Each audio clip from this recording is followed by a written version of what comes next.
Sir ಆಮೇಲೆ ಈ mask man ಬುಡ ಹಿಡ್ಕೊಂಡು ಅಲ್ಲೆಲ್ಲ ಸಾವಿರಾರು ಹೆಣಗಳೆಲ್ಲ ಊದ್ಬಿಟ್ಟಿದ್ದೀವಿ, ದೊಡ್ಡ ಅತ್ಯಾಚಾರಗಳೆಲ್ಲ ಆಗಿದೆ ಅಂತೆಲ್ಲ ಹೇಳ್ತಾ ಇದ್ದ. ಕೊನೆಗೆ ಕೋರ್ಟ್ ಸೂಚನೆ ಮೇರೆಗೆ ತನಿಖೆಗೂ ಕೂಡ ಆದೇಶ ಆಯಿತು.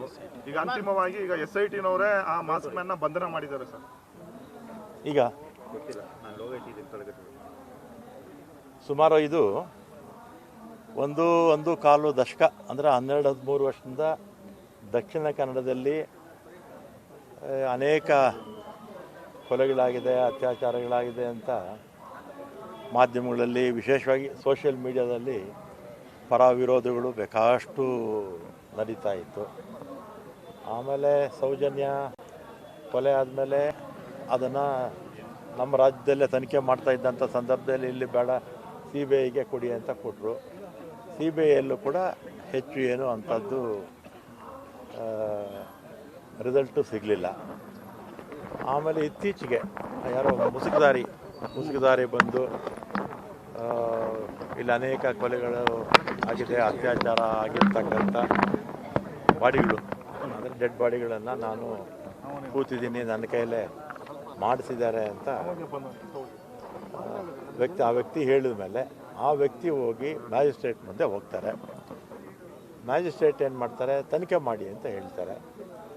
ತನಿಖೆ ಮಾಡಿ ಅಂತ ಹೇಳಿದ ಮೇಲೆ ನಮ್ಮ ಸರ್ಕಾರ, ಸಿದ್ದರಾಮಯ್ಯನವರು, ಗೃಹ ಮಂತ್ರಿಗಳು ಎಲ್ಲ ಕೂಡ ಮಾತಾಡಿ, ಯಾಕಂದರೆ 12-13 ವರ್ಷಗಳಿಂದ ವ್ಯಾಪಕವಾಗಿ ಅಲ್ಲಿ ಪರ ವಿರೋಧ ನಡೀತಾನೇ ಇತ್ತು.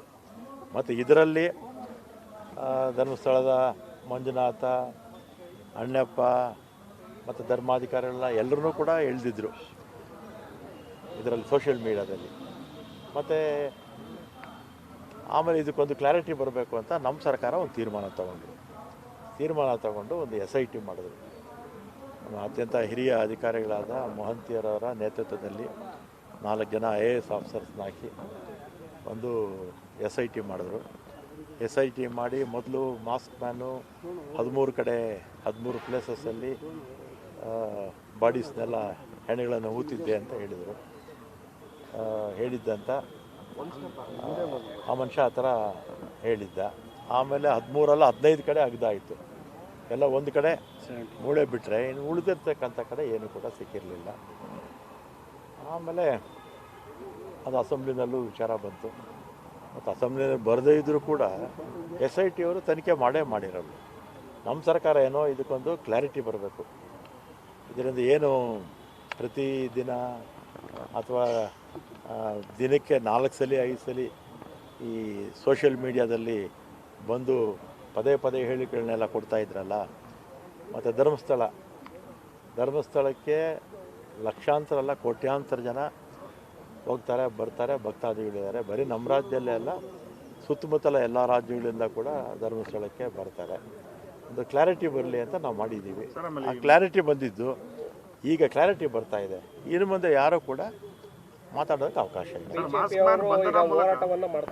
ಈಗ BJPಯವರು ರಾಜಕಾರಣಕ್ಕೆ ಮಾಡ್ತಾರೆ ಅಷ್ಟೇ, ರಾಜಕೀಯಕ್ಕೋಸ್ಕರ ಅವರು ಮಾಡ್ತಾರೆ. 2 ವರ್ಷ ಆಯ್ತಲ್ಲ ನಾವು ಬಂದು, 4 ವರ್ಷ ಅವರೇ ಇದ್ರು, 4 ವರ್ಷ ಇದ್ದರು. ಈಗ ನಾವು 2 ವರ್ಷ ಆಯ್ತು ಬಂದು. ಈಗ ನಮ್ಮ ಸರ್ಕಾರದಲ್ಲೇ ಧರ್ಮಸ್ಥಳದ ಬಗ್ಗೆ ಇನ್ನು ಮುಂದೆ ಯಾರೂ ಕೂಡ ಮಾತಾಡೋಕ್ಕಾಗಲ್ಲ. ಆ ಥರದ ಒಂದು ಕ್ಲಾರಿಟಿ ಬರುತ್ತೆ. ದಿನಕ್ಕೊಂದು ಸ್ಟೇಟ್ಮೆಂಟ್ ಕೊಡ್ತಾವ್ರೆ ಸರ್. ನಾವು ಕೆಲವರು ಒತ್ತಾಯಪೂರ್ವಕವಾಗಿ ನನಗೆ ಸ್ಟೇಟ್ಮೆಂಟ್ ಕೊಡ್ಸಿರು ನನ್ನ ಕೈಯಿಂದ.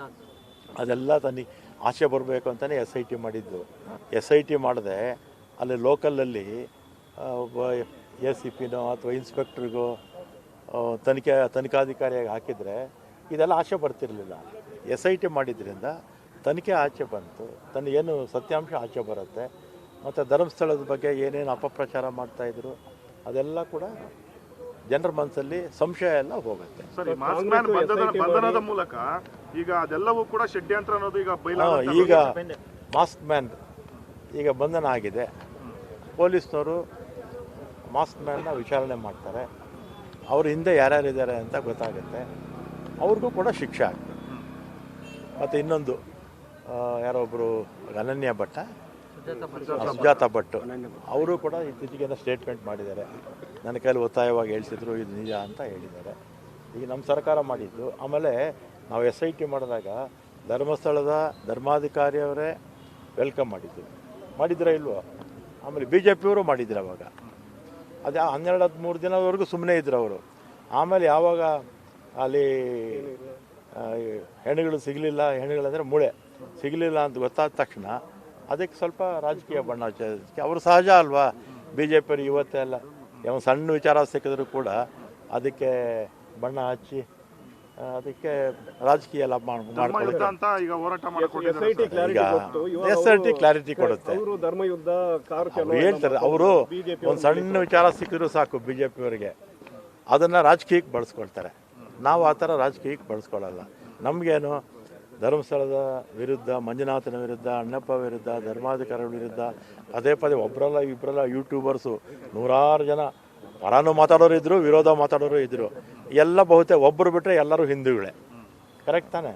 ಒಬ್ಬರು ಬಿಟ್ಟರೆ ಇನ್ನೆಲ್ಲರೂ ಕೂಡ ಪರ ಮಾತಾಡಿದವರು, ವಿರೋಧ ಮಾತಾಡಿದವರು ಎಲ್ಲರೂ ಕೂಡ ಹಿಂದೂಗಳೇ. ನಾನಂತೂ ಪ್ರಾರಂಭದಿಂದಲೂ ಕೂಡ ಇದನ್ನು ಹೇಳ್ತಾನೆ ಇದ್ದೀನಿ ಅಲ್ವಾ.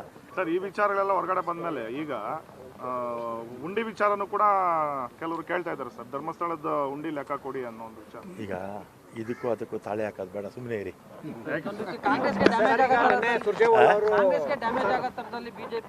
ಈಗ ಒಂದು ನಿಮಿಷ, ಜನ ಬುದ್ಧಿವಂತರಿದ್ದಾರೆ, ಜನ ಅರ್ಥ ಮಾಡ್ಕೊಳ್ತಾರೆ.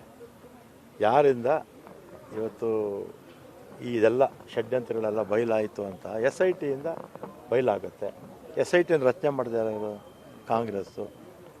ಏನು ಈ ಷಡ್ಯಂತ್ರಗಳಿತ್ತು ಇದೆಲ್ಲ ಬಯಲಾದರೆ ಕಾಂಗ್ರೆಸ್ ಪಕ್ಷ ನೋಡಿ ಸರಿಯಾಗಿ SIT ರಚನೆ ಮಾಡಿದ್ರು, ಅದರಿಂದ ಇದೆಲ್ಲ ಆಶೆ ಬಂತು, ನ್ಯಾಯ ಸಿಕ್ತು ಅಂತ ಸಹಜವಾಗಿ. ವಿಚಾರದಲ್ಲಿ ಸರ್ ರಾಜ್ಯ ಸರ್ಕಾರ ಕೂಡ ಸರಿಯಾಗಿ ನಡ್ಕೊಂಡಿಲ್ಲ.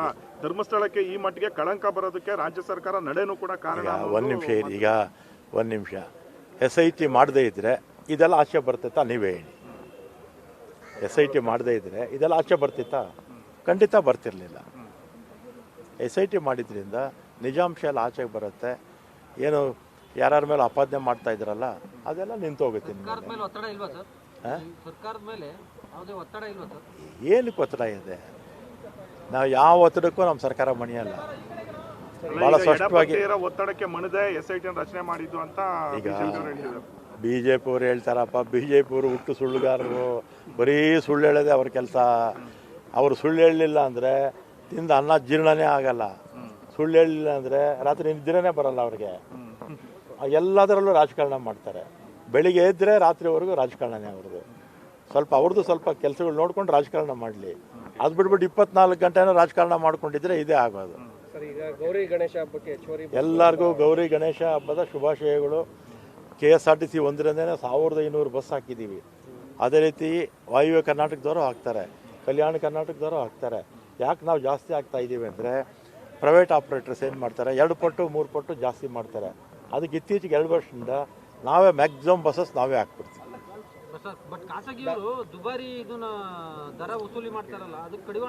ಕಡಿವಾಣ ಹಾಕೋದಕ್ಕೆ ಈಗಿರ್ತಕ್ಕಂಥ ಕಾನೂನಲ್ಲಿ ಅವಕಾಶ ಇಲ್ಲ. ಯಾಕಂದರೆ ಈ ಆಲ್ ಇಂಡಿಯಾ ಪರ್ಮಿಟು ಕೇಂದ್ರ ಸರ್ಕಾರ ಕೊಟ್ಟಿರ್ತಕ್ಕಂಥದ್ದು, ನಮ್ಮ ವ್ಯಾಪ್ತಿ ಅಲ್ಲ. ಇದು ಆಲ್ ಇಂಡಿಯಾ ಪರ್ಮಿಟ್ ಕೊಡೋದು ನಮ್ಮ ರಾಜ್ಯದ್ದಾದರೆ ನಾವು ನೋಡಿ ನಮ್ಮ ಪ್ರೈವೇಟ್ ಬಸ್ಸಸ್ ನಮ್ಮ ಕರ್ನಾಟಕದಲ್ಲಿ ಇರ್ತಕ್ಕಂಥದ್ದು ದರ ನಿಗದಿ ಮಾಡೋದು ನಾವೇ. ಅವ್ರು ನಮ್ಮ ಕಂಟ್ರೋಲಲ್ಲಿದ್ದಾರೆ. ಅದಕ್ಕೆ ಮುಂದೆ ಕಾನೂನು ತಿದ್ದುಪಡಿ ತರಬೇಕು.